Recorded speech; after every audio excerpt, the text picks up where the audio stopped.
Fils et du Saint-Esprit. Bonjour. Alors, comme nous venons de le chanter, ces jours de fête aujourd'hui, car nous soulignons les 11 années de ministère que j'ai eu l'occasion d'exercer ici et dans les 8 autres communautés chrétiennes de la paroisse Saint-François d'Assise, et cela depuis le mois de septembre 2008. Monsieur Bégin, c'était votre dernière messe ici à Petite-Rivière-Saint-François. C'est un accomplissement pour vous? Oui, c'est sûr, comme on dit, après 11 ans, là, c'est toujours, comme on dit, une joie de tout ce qu'on a pu accomplir, puis de s'être senti bien avec la communauté, un peu comme je disais dans l'homélie que j'ai faite tout à l'heure, bien, que c'est toujours important qu'on connecte avec le monde où est-ce qu'on est, puis qu'on sente qu'il y a une communication qui se fait, comme on dit une espèce de complicité. Hein. Alors, c'est ce que j'ai senti avec les gens, au fond, que ça connectait bien là, dans la manière de vivre ma relation comme pasteur, puis de les accompagner là, dans la communauté. Vous avez vécu avec ces gens-là pendant 11 ans, c'est ça? Exactement, pendant 11 ans, là, depuis 2008, que j'étais arrivé ici, là, ici, puis dans 5 autres communautés, parce que quand j'ai commencé, il y avait 6 communautés autour de Baie-Saint-Paul. Et puis après ça, bien, comme je disais tout à l'heure, c'est joint Saint-Joseph-la-Rive, puis Saint-Bernard et Saint-Louis à l'île aux Coudres. Voici le Christ, l'agneau de Dieu, il enlève le péché du monde. Seigneur, je ne suis pas digne de te recevoir, mais dis seulement une parole et je serai guéri. C'est-à-dire qu'au départ, c'était 6 paroisses et à la fin, c'était une paroisse? Tout est devenu une seule paroisse. Les 9 communautés ont été fusionnées en une seule administration, là, une seule fabrique qui s'est appelée la fabrique de la paroisse Saint-François d'Assise. Ça, c'était vers quelle année? Ça, c'était le 1er janvier 2017.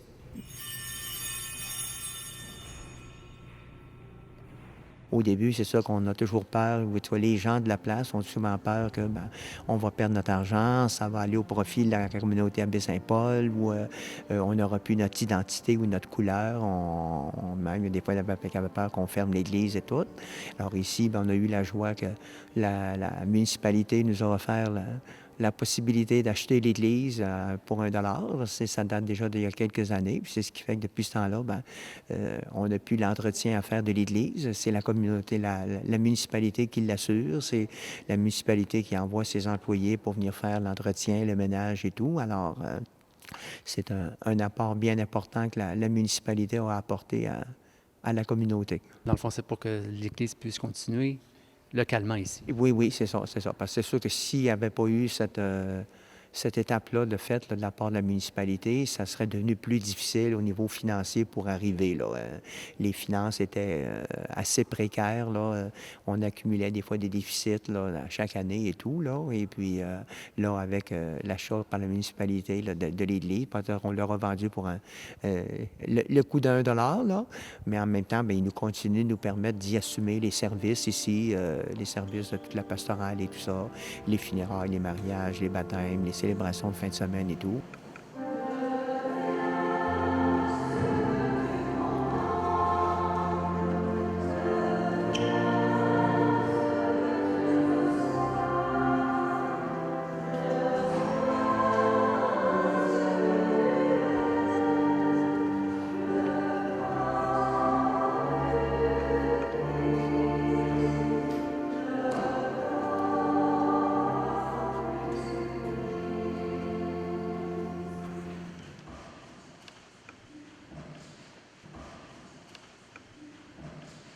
J'aimerais ça que vous me parliez un peu de ce que vous avez vécu avec les gens. C'est parce que je trouve ça exceptionnel comme cette fonction-là que vous avez occupée, d'être un curé pour les gens. C'est assez exceptionnel.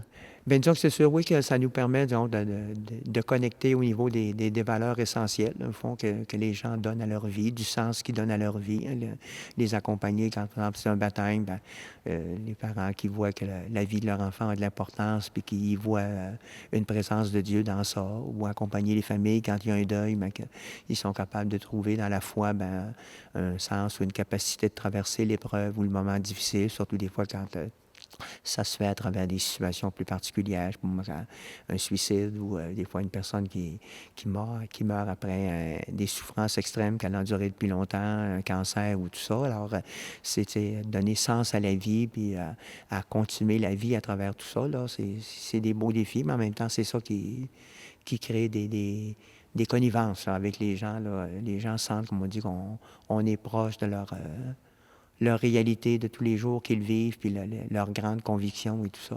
Naviguant de village en village, parfois en louvoyant, en bourlinguant, mais toujours en bravant la houle et la tourmente, vous avez su guider votre équipage tel un capitaine. Malgré le courant qui souvent faisait tanguer notre embarcation, vous avez gardé le cap. Vous avez été notre bouée de sauvetage dans ces moments difficiles où la charpente de notre bateau craquait de tous bords. Vous avez été notre fanal allumé dans les temps brumeux. Est-ce que c'est ça le rôle d'un curé, de donner du sens à la vie des gens qui sont en recherche de sens? Oui, c'est sûr que c'est une de nos premières responsabilités. Au fond, le mot curé, bien, ça vient de cure, prendre soin de. C'est l'origine du mot, c'est de là. Alors, au fond, c'est un peu ça. C'est vraiment qu'on a la mission qui nous est confiée par notre évêque de prendre soin d'une portion de son peuple qui nous est confiée pour telle ou telle communauté. Puis, c'est vraiment ça qu'on a l'occasion de mettre en pratique, là.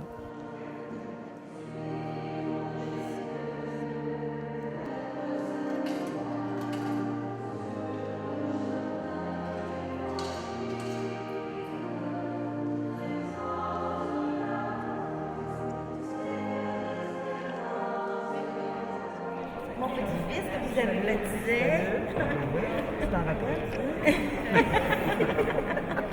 Et vous, monsieur le curé Bégin, vous avez aidé les gens lorsqu'ils étaient dans des périodes difficiles. Où est-ce que vous avez trouvé votre énergie?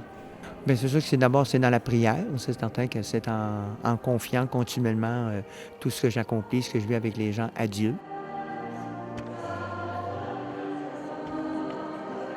Pour lui demander, c'est qu'il m'aide toujours à ne pas oublier ce pourquoi il m'a appelé. Au fond, que c'est pour être au service des gens, puis qu'il m'aide à trouver les lumières nécessaires pour prendre des bonnes décisions ou dire des fois les bonnes paroles pour interpeller, avoir les paroles qui sont à point pour accueillir des gens dans ce qu'ils vivent. Au fond, c'est la prière qui nous aide à accomplir notre mission, puis c'est l'aide de tout le monde aussi, au fond, de tous les gens impliqués dans la communauté. Puis on a le soutien de l'évêque aussi, évidemment. C'est certain que si l'évêque nous nomme, c'est qu'il nous croit capables d'assumer cette responsabilité-là. Et il les invitera à regarder devant eux et non pas à vivre dans le passé. C'est en plein à cela qu'il m'appelle, à regarder droit devant moi, pour poursuivre la mission ailleurs. La suite des choses, monsieur le curé Bégin, vous allez vers où maintenant? Alors moi, maintenant, là, je m'en vais dans la région de Portneuf. Là. Je suis nommé dans toute la grande région de Portneuf au complet. Là. Alors, il y a 18 églises, 18 communautés chrétiennes qui sont regroupées actuellement en 3 administrations. Là. Il y a 3 fabriques à l'intérieur desquelles il y a 4, 5, 6 ou 7 communautés là, chacune. Là. Et puis moi, je vais accompagner une fabrique parmi ces 3-là. Puis l'autre prêtre qui va être avec moi, Denis Bélanger, qui a déjà été curé à Clermont il y a quelques années. Là. Et lui, il va être curé de 2 paroisses. Là. Il va en accompagner 2. Alors on va se partager ça à 2. Nous autres, on va être les 2 à temps plein.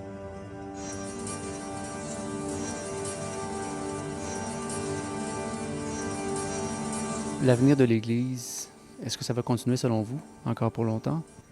Bien, moi, je crois que oui, mais c'est sûr que c'est chaque communauté qui doit se prendre en main. Je sais que c'est arrivé dans d'autres ensembles, par exemple dans la Bellechasse, tout le secteur de Bellechasse, là, où eux autres sont 29 communautés regroupées avec la même équipe pastorale. Là. Ça date déjà de 2 ans. Là. Et puis, quand le curé est arrivé là, bien, c'est ce qu'il a dit à l'ensemble des membres des différentes communautés chrétiennes. Bien, les communautés qui se prendront en main, ce seront celles qui continueront à survivre. Les autres qui ne le feront pas, bien, malheureusement, fermeront. Pas parce qu'on voudrait qu'ils ferment, mais parce que le milieu ne se sera pas pris en main. Alors, je pense que le défi, il est là. C'est que chaque communauté se prenne en main puis dise, bien alors, nous autres, on croit à la présence de l'Église dans notre milieu, puis on veut tout faire en sorte pour que ça continue d'exister.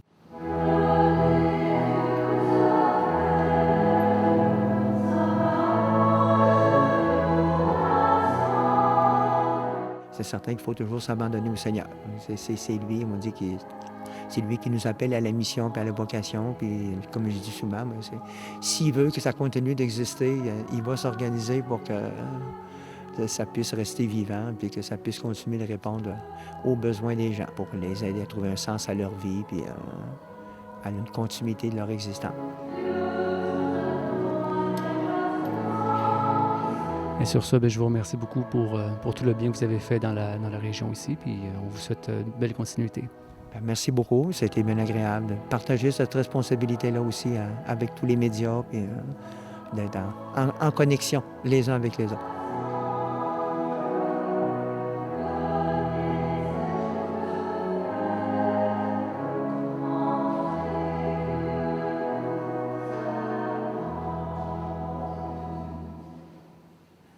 Au nom du Père et du Fils et du Saint-Esprit.